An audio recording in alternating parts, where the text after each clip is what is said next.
this hidden pearl from many dimensions.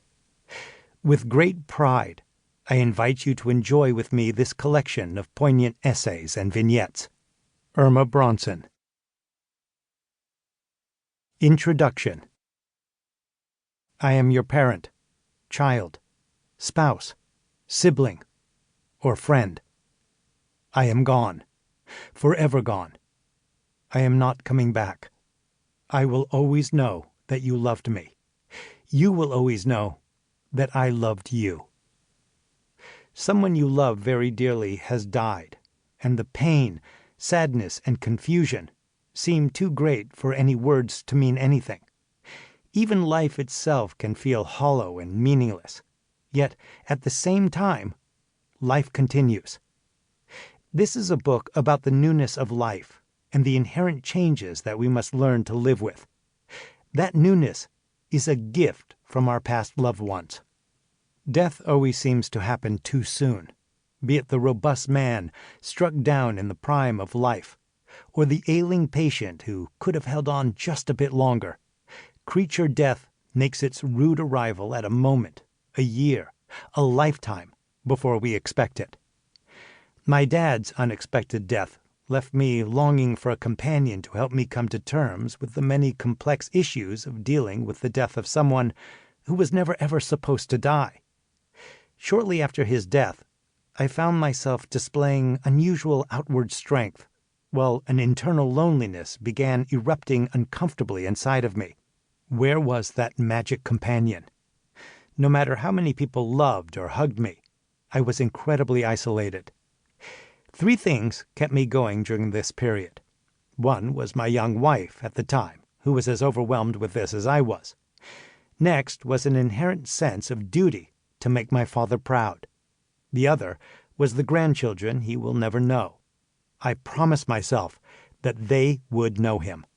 After a week or 2 of traditional mourning, I kept my pain dormant, simply because death is something part of this world doesn't want to know about. The only real way to become remotely acquainted with this creature death is to lose someone you really love. Also, we are lucky to be somewhat numb initially, as grief is nature's design to deal with loss incrementally. With his passing, I found myself a member of a society whose membership was exclusive to those who have lost a special loved one. That sharing of an immediate common bond, and that same inexplicable feeling of not just loss, but of being lost. Worst of all, the person you want to talk to about it with, the person who can ameliorate your suffering, is gone forever. It is to my lost comrades that I write, so we may all share the struggle of surviving a great loss and the building of a new hope and spirit that for the first time is all our own. My struggle has been to breathe new life into my words, and my writing has become an accounting of an inner awakening that I never imagined experiencing as a young man.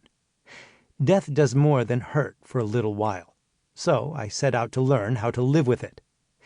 Our culture does everything possible to avoid or forget pain, but to forget the pain of a lost loved one is to forget their love as well. I can still clearly remember his commanding voice, that smile and laugh that warmed a room, and so much more. The great life and power of this man, all reduced to a memory in just one instant. Thank God for memories.